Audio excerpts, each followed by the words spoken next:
These are pictures I just got from my friend's wedding that I just attended in Colombia, Oh my gosh. which I haven't shown to these guys yet. So fly. Fly is the word. Come Yep, on. I know. Come on. All right, welcome to Low Tide. We're here today with Rose Stoller, and we just wrapped the Seawall Session 5 months ago. Rose, Rose, how are you? Welcome back. Thank you, Stephanie. Can I call you Steph? You can call me whatever you want. Thanks. So, yeah, we actually filmed your session about 4 or 5 months ago because we weren't doing these podcasts yet. But that's okay because it gave you some time to reflect on the experience, I hope, and it gave Koji time to miss you. I know, me too. So what has the reception been like for you on the sessions we released? Because for us, Oh my gosh. First Peach of Summer popped off on Instagram. And I remember going, dude, I had no idea Rose had fans like that. And you were like, me neither. I was like, I don't know who these people are. Yeah. No, they're all my friends. They're all my beautiful friends. That's So, nice. yeah. But I mean, were you expecting that? Do you normally get that amount of love? Aw. I don't know. Sometimes. Sometimes. Yeah, let's say yes. Even though not always. But It really seemed like a lot of the love was coming from your direct community, like a lot of people up around Woodstock. Would you consider yourself very embedded in community? I feel that way. I do feel embedded in community. Yeah. Yeah. I was like hosting house shows a little bit a few years ago. That was like a way to do that. Yeah, that was important to me. You grew up in New York City, but you went to college in New Paltz, correct? Okay, so how did you... You were like, I did my research. I do a lot of research, actually. But so how did you find that transition actually moving upstate after college? And did you already have a community before you made that move, or did you like start from scratch and have to really find your circles? Great question. Yeah, well, a lot of the people, there was a good amount of people from my high school who went to my college. So that was nice. LaGuardia, in right? terms of familiarity. But not many of those people I was like super friends with, but feeling like I know a lot of people was like grounding for me, I guess. Like fun fact. already. Yeah. I got into LaGuardia and I turned it down. Because you're that cool. But we would have, no, because I discovered, so I got in for the theater program and it turns out I actually didn't want to do theater. I was only doing it because all my friends were doing it. Yeah. And I actually had Oh my gosh. no desire to do it because then none of my other friends got into LaGuardia. So then I was like, I don't want to go without you guys. I was only actually That's doing really this because all y'all were doing it. So like after school, you were in the drama club. So I was going to go to the drama club. You know what I mean? Yeah. And I was like, I actually hate this. So I didn't go. Okay. But you and I could have been That's like what I'm saying. classmates. But you know that's like the hardest one to get into. I know. And girl, the audition day was a nightmare because I don't know if you remember. Yeah, But when you keep calling back for round after round and you don't know how long it's going to be, and we didn't get fed, and it started at like 4 a.m. Really? So we got there at like 4 a.m. I kept getting round after round after round. Then you get to the point where it's like now you have to do the cold reading with like 2 other people. Yeah. And then I had to like cry on command on the spot. And I hadn't eaten since 4 o'clock in the morning. So you're like, this is easy. I feel like I'm being tortured. So it's easy. Yeah. And then by the time we finished, it was like 4 p.m. Yeah. And I was like 13 years old. Yeah. Like just like. Yeah. And I guess that was like the real introduction to like, how bad do you want it? And I was like, not at all. I actually don't want this. If this is what it's like, I actually don't want it. Well, you saved yourself a lot of trauma. Did you remember your my process? audition? I remember performing a monologue from Our Town. Okay. For the judges for like the panel, and I did cry. I remember myself crying, and I was crying because I was petrified. It was just so scary, and I was crying because I was like connecting to the monologue as well, but mostly because I was just scared shitless doing that. Yeah. My monologue, I don't remember what it was, but I know that it was like about my parents being murdered. And it was like dark, and and they loved that shit. They ate it up. Oh my gosh. They ate it up. And then I almost did Murrow, but then same thing. It was like, wait, I don't want this. I ended up going to school for music, actually. Cool. And then I was like, wait, I don't want this. Where? Urban assembly for music and art. Cool. And then I also realized that I can only create music when I'm like deeply depressed or like manic. And I was like, this is not sustainable. Like if I'm healthy, I can't come up with anything. And so then I pivoted to photography. You're like, I can do this in any mind state somehow. Yeah. And then that became, video and whatnot. Wow. But I had many, many journeys. Wow. Yeah. Kind of similarly, I was almost, my dream from a little baby kid was to go for music. And I got in for both. And the story goes is that I went to the open house for LaGuardia with my dad, and we went to kind of like tour all the departments. And I went into the main concert hall, whatever, and we saw the vocal majors singing in their uniform and holding their book and like looking like very uniform and robotic kind of thing. And I was there kind of impressionless, just thinking that that's what I wanted to do because I always just wanted to sing. And, I was just there, open mind. And my dad whispers to me during this, he whispers, "Are you sure you want to do this for 4 hours every day for the next 4 years?" And I'm like, okay, no, I guess not.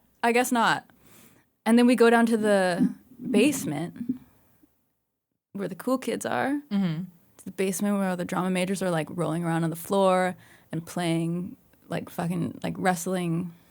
Like warm-up games, yeah. Yeah, but not even warm-up games, just like attacking each other. It's just like complete madness. Yeah. Yes. Yeah. Just complete madness down there.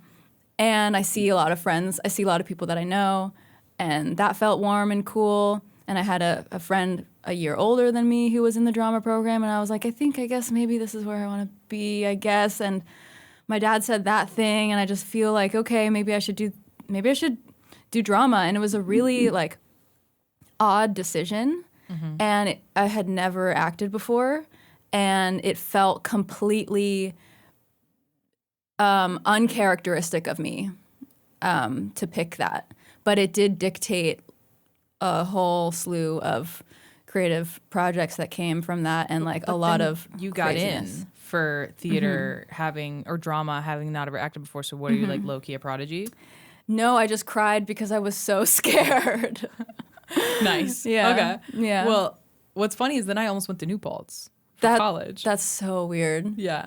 But at the time, they didn't have a proper like film program. I think they might now, but it's like film studies and not like film production. Now I think they have film studies. But the point is like I had so many friends that went there and I loved the campus and I loved how close it was to the city. And like my whole life I was like, I'm not a city girl. Like I need trees. Like I need to be on like I want like the college experience. And then unfortunately, I went to tour a college in Chicago that had everything I could ever possibly want, like from an education and experience perspective, but it was in another fucking city. And then I chose that school because it was the smart thing to do. But the whole time I wish, and like I tried Purchase too. I did like a Purchase tour. Yeah. But I did Purchase after I went to see Chicago. And they had like a 20,000 square foot sound stage with a like motion capture studio. And then I went to Purchase and they were like, this is our closet with the Bolex in it. Basically. Yeah. And I was like, I can't do this. I'm sorry. Yeah. And I just like walked away. Amazing. But we twice were almost classmates. That's so cool. Are we the same age even as well? No, I'm 31. Okay. But we would have been in the same generation. Totally. We would have been in the same generation. That's and I would so have hung out with wacky. you. That makes sense. Yeah. Yeah. That's I think we so would have wacky. found each other. And we found each other some way or another.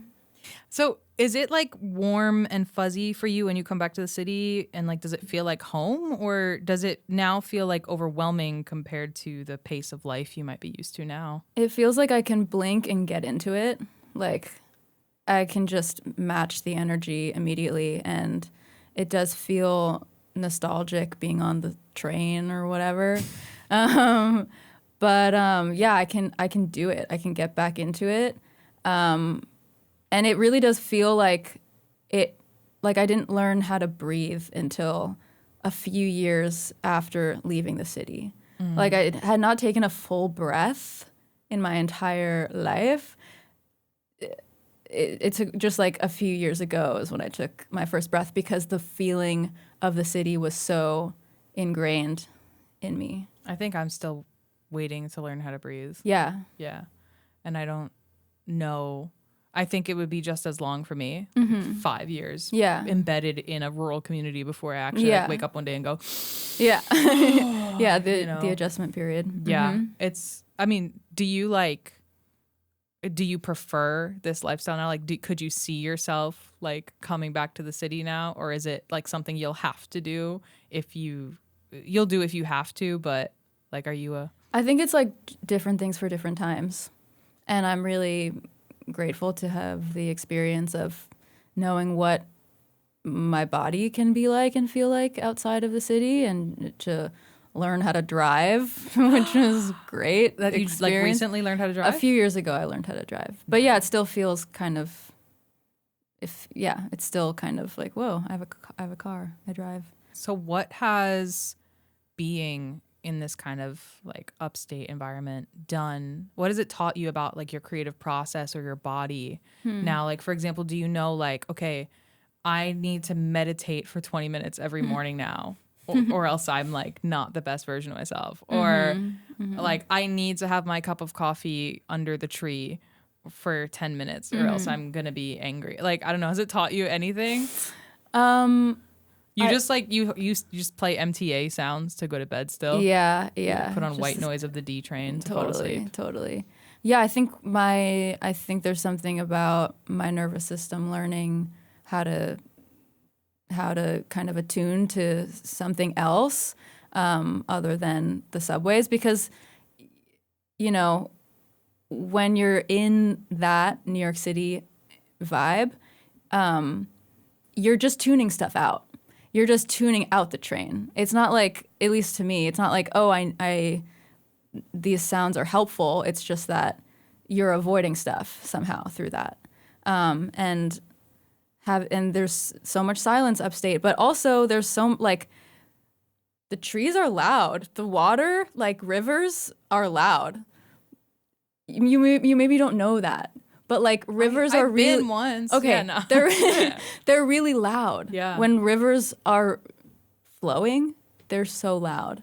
So there's a lot of noise, but it's different noise, and it's nature noise, and it's beautiful.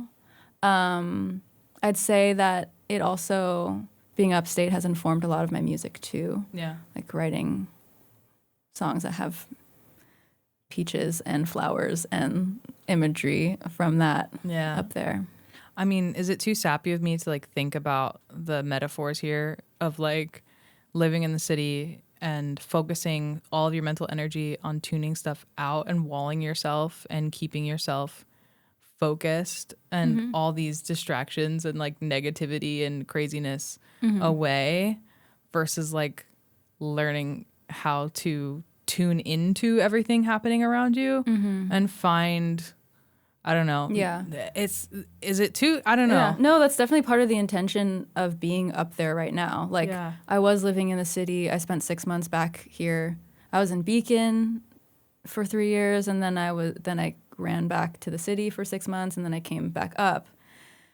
And now I'm in that back up phase. But I had 6 months in the city, and aged 10 years.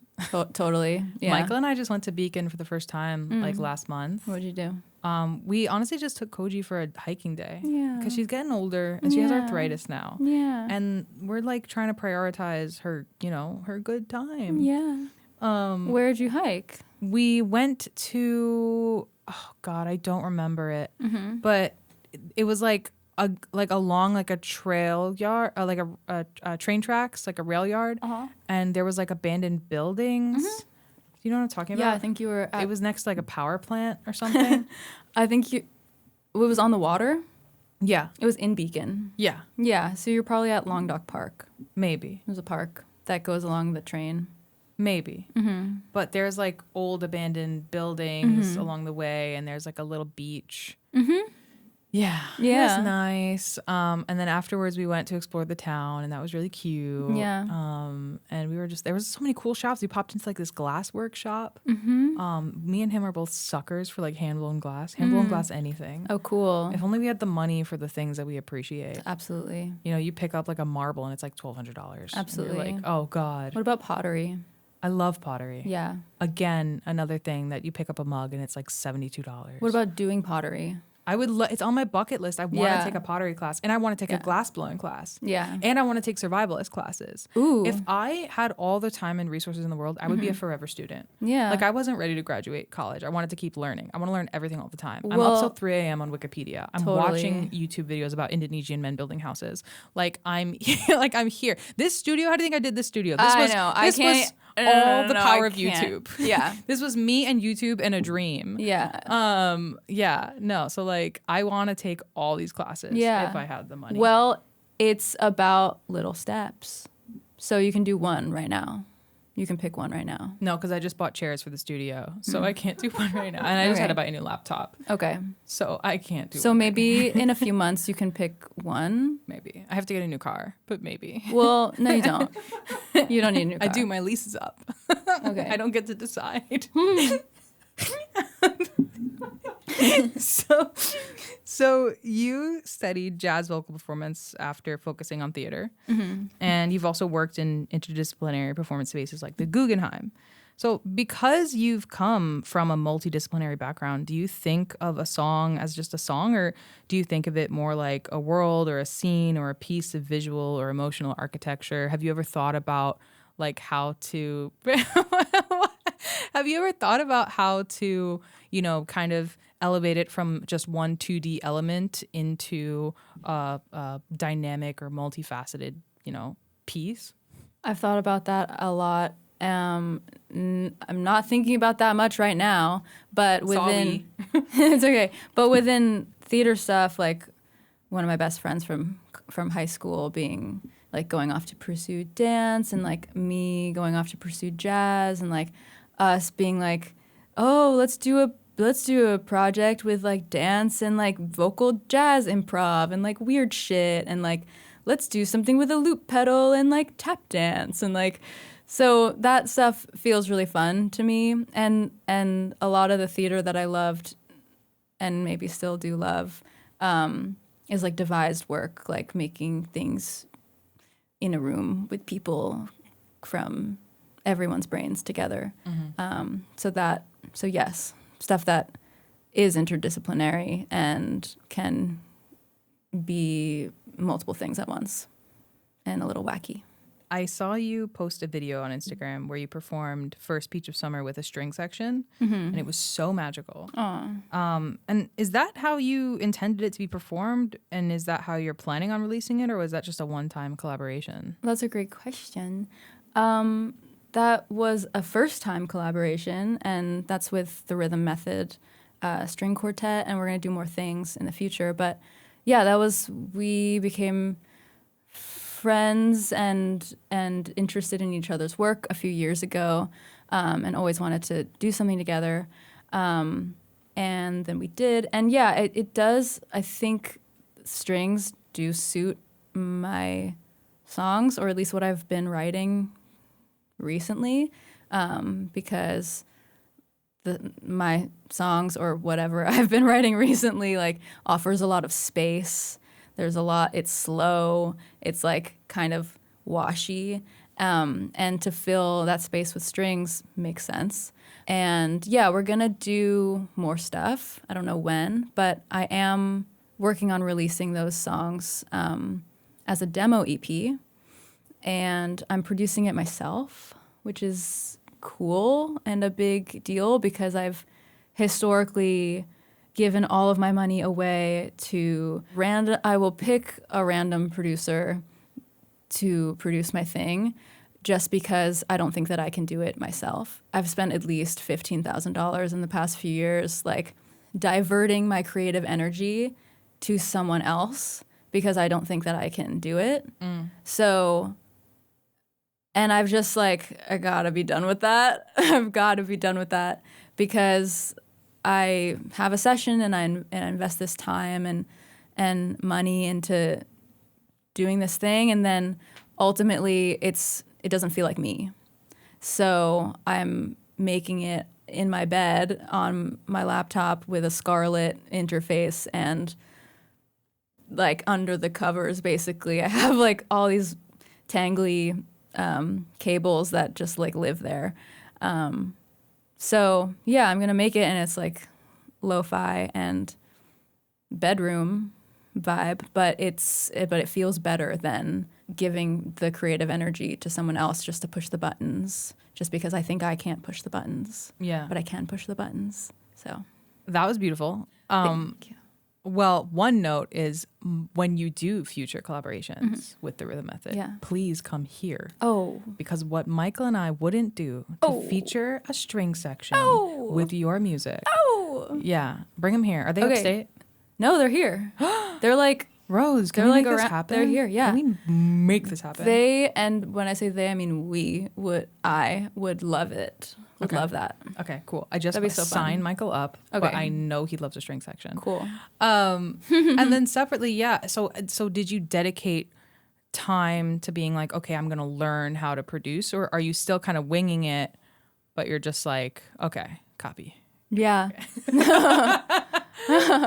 No, I've picked things up from people throughout the years. I was dating and living with a producer person who learns producer things as he goes along. So I learned stuff from looking over his shoulder and like looking over other people's shoulders about it.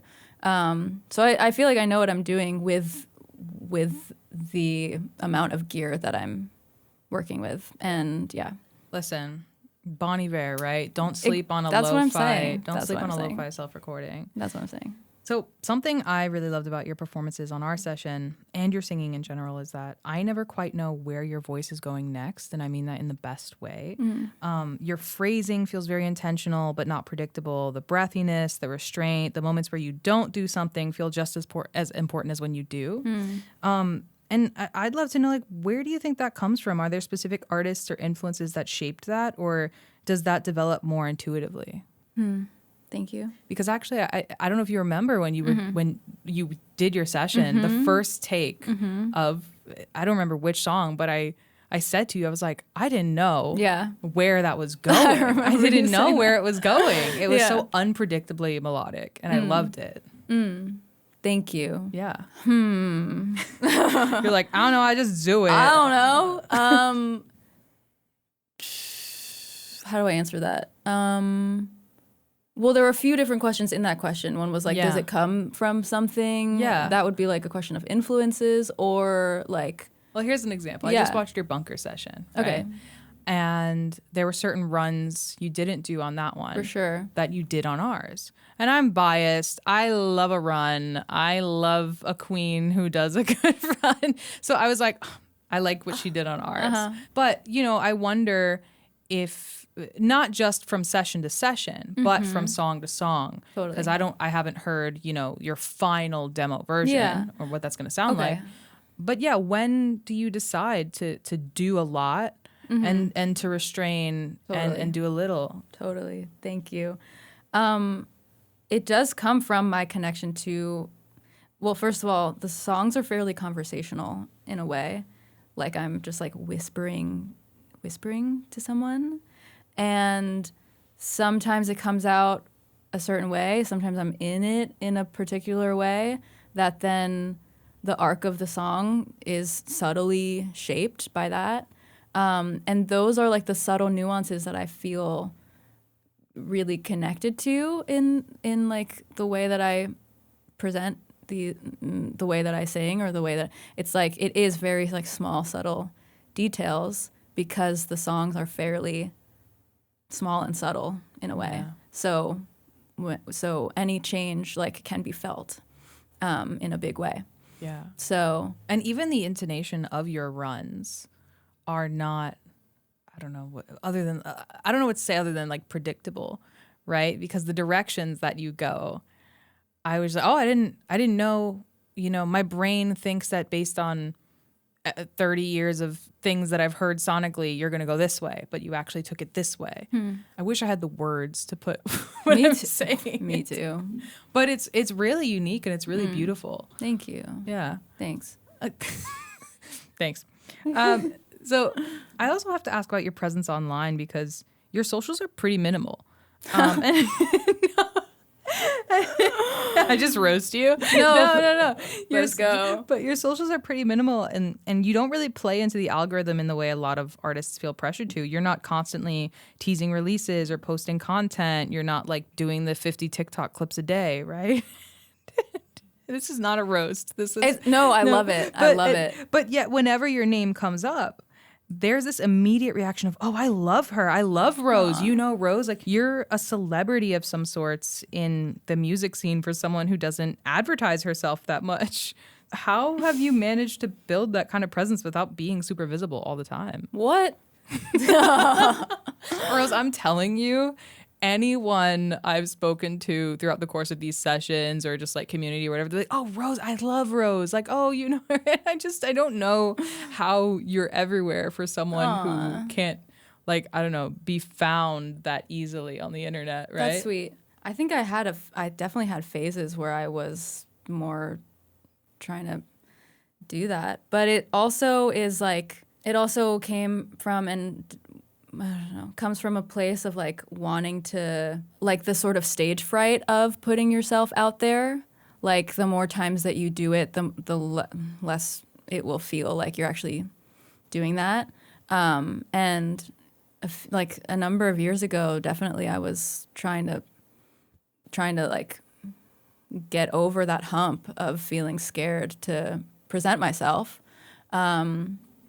So I don't know. Yeah, I mean, part of me wondered, like, is that a conscious boundary or is it just how you move through the world? You know, some people are very, completely understandably so in this day and age are like, I'm removing myself from the surveillance of it all. I'm not participating in the ethics of it all. And then there's people who are like, not necessarily making that a conscious decision, but are just like, for my own, you know, creative process, for my own mental health, like I can't really be entertaining all that. Well, there's an element of that for sure. And I think where I am now with it is I just, like I said when we first started talking today, I was like, scared. No, I was like, I need it to be authentic. Yeah. Like I have shared things out. I've pushed the share button on stuff that did not feel right and didn't feel like me. And then it's like, you feel like you're wearing a costume and it's like not the right kind of energy to be in. And I don't want to do that. So I am trying to just share things when it feels right and stay with myself in that way. Yeah. And that comes from a lot of time of not doing that. And yeah, trying to have there is a consciousness to that. I love that though. I love that because it's all the more impressive that everyone knows who you are. At least everyone I speak to knows who you are.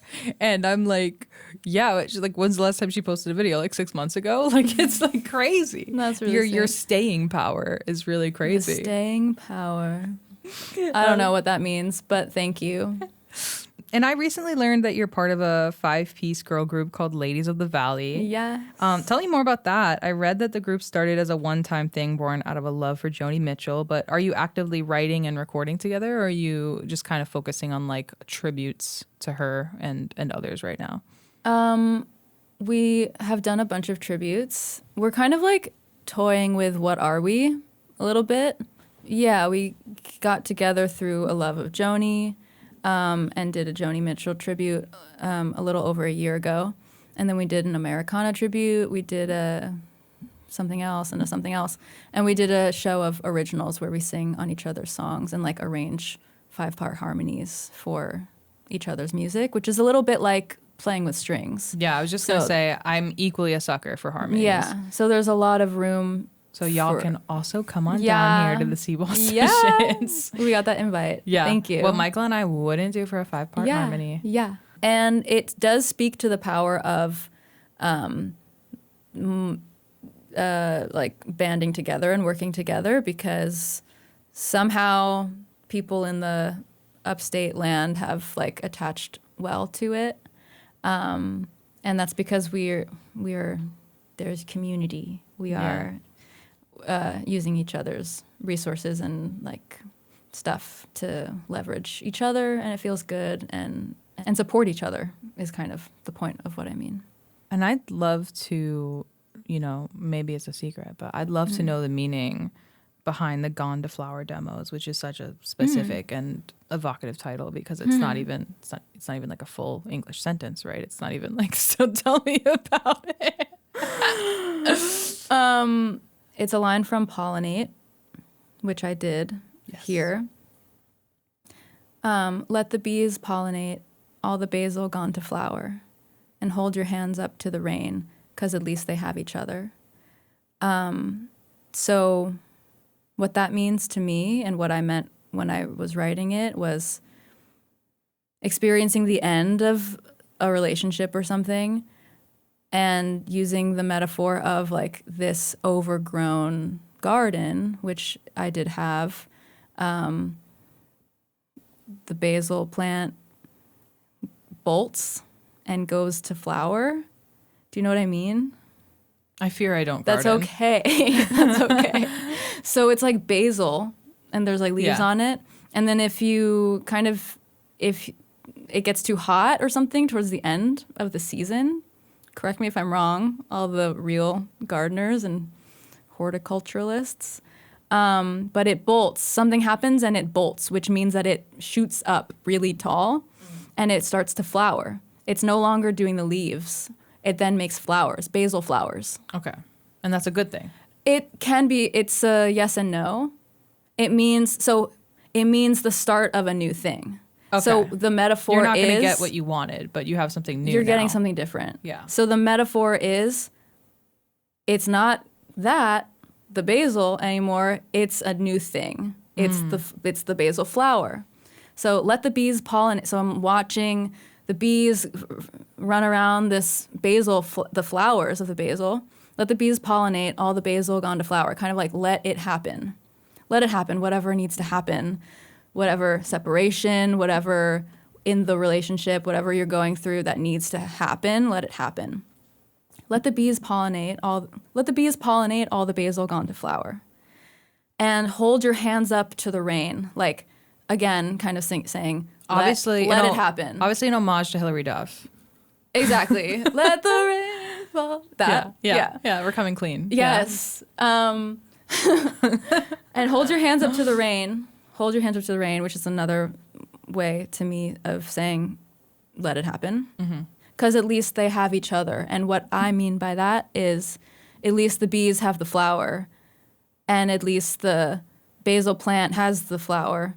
It's all changing, and it's all helping itself be something else. And you just have to surrender to that change. Yeah. And that's what I was going through then. I mean, without giving too much to the audience, literally what I texted you earlier. So very timely. Yes. And same. And so are we? But the title, I took the title from that, and that also does kind of encapsulate what the songs are.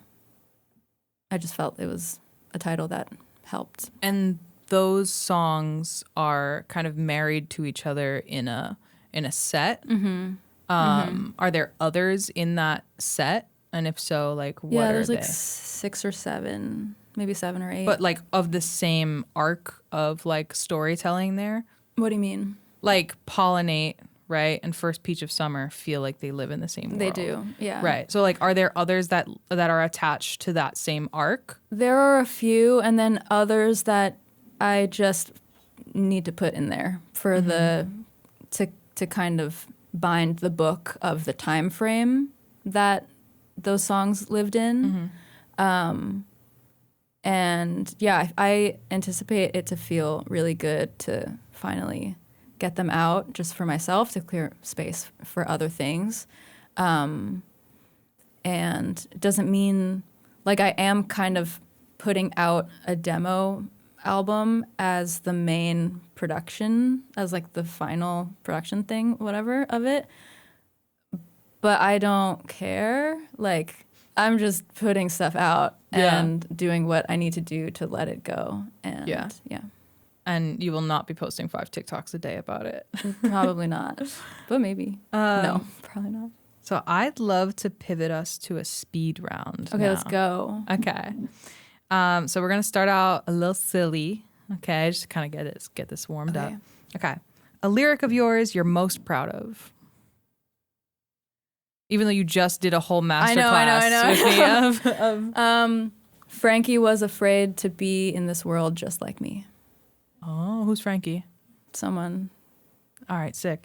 A lyric you almost didn't include in anything. What's a lyric you like had to really of any song you've put out where you really had to kind of like hesitate over?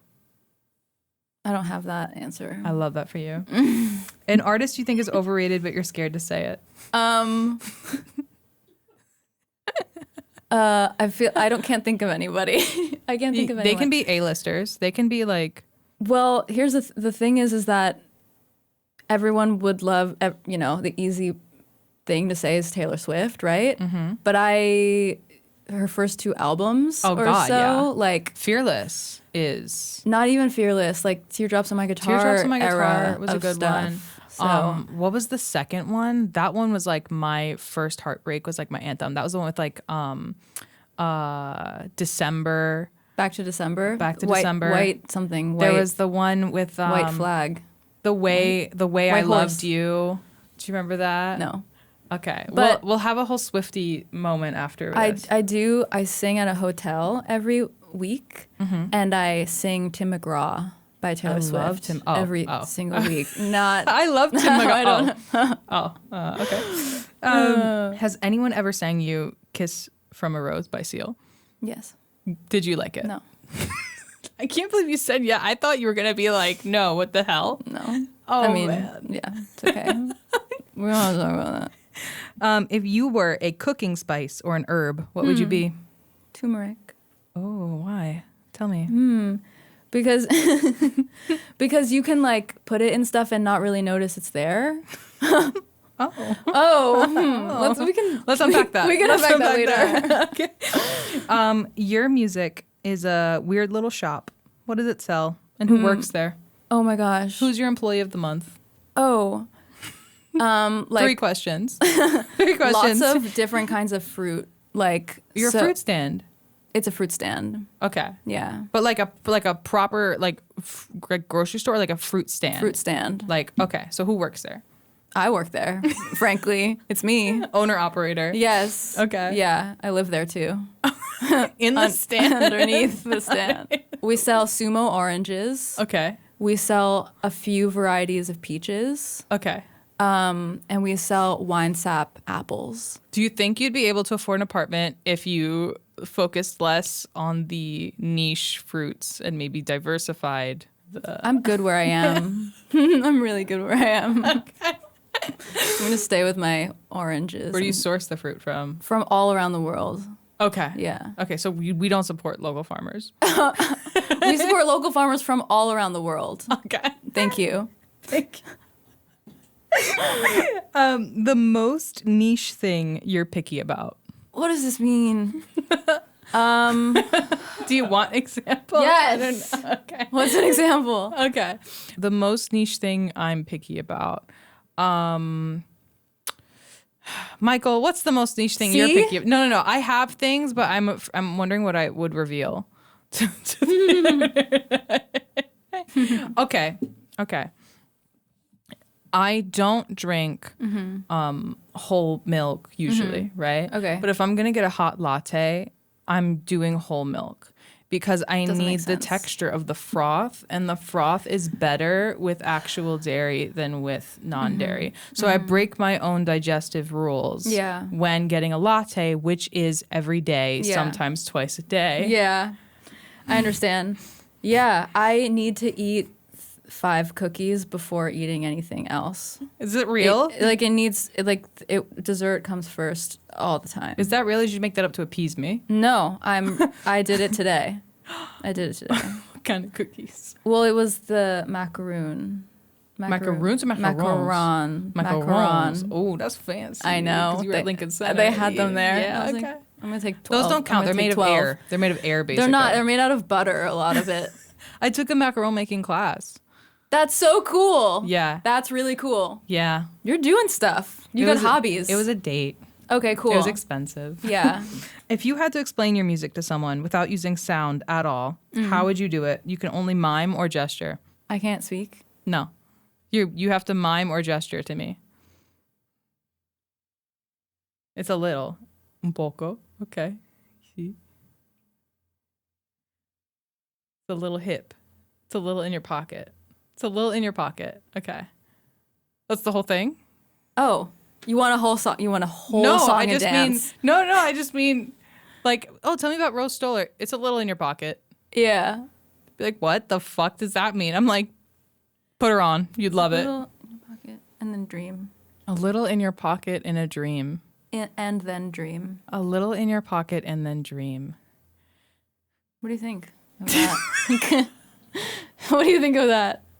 I love it. Okay, thank you. I think that's your next EP. a little in a pocket. and then dream. Yeah. Nice. That's all I have for you today, Rose. Okay. Now we go off. Now we go off book. Off the book? Okay. Give me give me a topic. Ask me something. Okay. What's a memory that you have from the age 17? Most of it is Luna Park. What is that? Coney Island. Yeah. It's an amusement park in Coney Island. It's the main amusement park in Coney Island. Did you go on the I worked there. Whew. It was my first job that I was at for 7 years. I started as a bander when I was 16 because I was too young to touch money. So my job was to literally put wristbands on people's sweaty arms all day. Sounds cool. And then the day of my 17th birthday, they were like, you're a cashier now. And they handed me a register. Whoa. And then I got promoted every summer and I ended up the fucking manager of the amusement park at like 18 years old. And then by 22. Of the whole amusement park? I was like a manager. And then by 22, I was like an operations manager Wow. with 300 employees underneath me. Wow. And my life was a fever dream. Business. You were doing business. I was making 17 an hour. Yeah. my God. So, you know. I'm so sorry. But I mean, yeah, so most of all I can remember from being 17 is like Luna Park. I was there like 60 hours a week, getting into like crazy, weird situations. It was like everything you could imagine in a movie, but like 15% more ghetto. Because like all the movies are about like white suburban amusement parks and not like New York City, inner city amusement parks. I'm sure you've seen a lot. Yeah. I worked at a falafel store. In where? In Times Square. Oh, so For like 5 minutes. oh, I was gonna for say, like we had actually like similar amounts of craziness. right. Yeah. Yes, except it lasted for 5 minutes. Okay. And that was the only job you had? I was teaching music Whoa. to kids. Yeah. Worked at a School of Rock. You know School With of Jack Rock? Black? With him. I've Yeah. actually never seen that movie, so Yeah. I don't. Yeah. That frightened Kennedy. Kennedy is losing her mind that I've never seen the School of Rock. I'm actually very anti-Jack Black and anti-Will Ferrell. Don't bring up either of them That's okay. around me. That's okay. Yeah. It's okay. We can move on.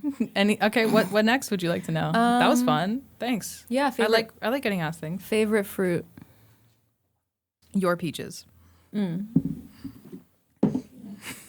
Yeah. In the most heterosexual way, your peaches. From your little I'll fruit accept it. stand. Yeah. You can leave a Yelp review. And we'll In reality, I appreciate think it. it's a blueberry. Okay. Yeah. A blueberry. Or a Yeah. banana. Yeah. But like I like them GMO blueberries. Like I don't like natural blueberries. They're like tart and little. I want like a nice round fat ass blueberry that like shouldn't taste this good, but it do because I know it's with some GMOs. But is it tart too? No. The good thing about blueberries only is that they're tart. No, because I don't like raspberries or like anything tart. Well, then you'll need to get your own fruit stand. Like today I had a conversation with someone. I took them to Jaffa Cafe. Yeah. Which is brilliant, great. they got a chai and they were like, "Ooh, it's nice and spicy. Do you want to try?" And they went on this whole rant about how like you can't ask white people for recs for chai because they'll always send you to like a non-spicy bad chai place. And then eventually they were like, "Do you want to try some?" And I was like, "No, I like my chai sweet." And I got like shamed for that. I'm so sorry. But like, It's okay. Am I like the same demo? Does that make me like the same demo of white people who doesn't season chicken? You know, That's the real question. Like, am I just as bad? That's a real question. I'm vegetarian, so we'll never know. What about tofu? I don't eat tofu. What do you I eat don't like then? the texture. You're a vegan. What do you eat then? I'm a vegetarian, not a vegan. Okay. Yeah. And to be honest, most of what I eat is like takeout because I don't cook except for other people, and I'm barely ever in my home. And like my schedule is unpredictable. So I was just between upstate Philadelphia and New York like 10 times in the last 2 weeks. Any produce I would have bought would have turned black by now. Yeah. So I know that life. I'm learning about soup. okay. I'm learning about making soup. Do you think you could be like a end times homesteader? Like, are you picking any of that up from like your upstate? My mom journeys? is. And yeah.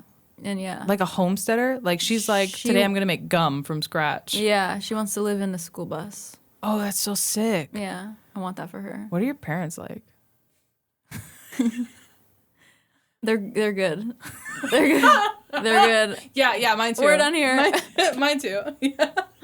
And cut. So Rose, thanks for being here and spending time with us. If you want to hear more from Rose, her performances are up on the Seawall Sessions YouTube, and we'll have links to all her socials so you can stay in the loop on shows and new music. Rose, let the people know what you have coming up. Oh my gosh.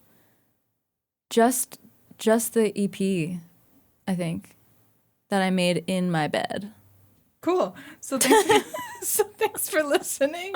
This has been Low Tide at Seawall.